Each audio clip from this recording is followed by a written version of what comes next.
Eh. Ito yan guys, oh. Dito ko, tingnan ko.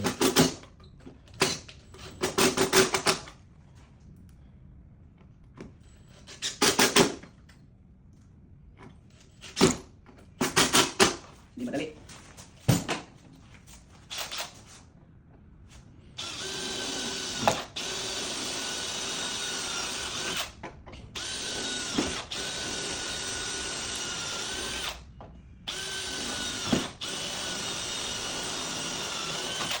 Diba? Ito lang yan.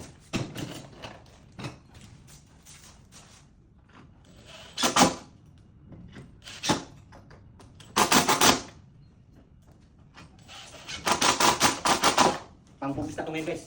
Matapos lang namin ano. Pang-purpose na ito ngayon. Para matapos lang yan. Okay na? Gagawin sa 2 minutes eh. Gawin 3 minutes. Para ano? Para maba. Mahaba.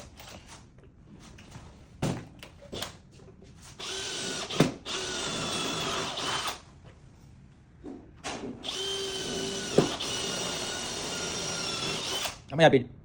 Ha? Oh.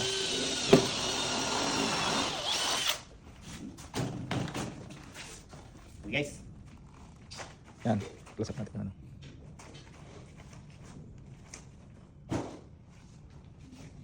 Maganda, di ba? Kalapit natin yan doon. Tapos maganda na. Tapos paano natin lahat mga iwan. Ito yung pagitan dyan. Okay?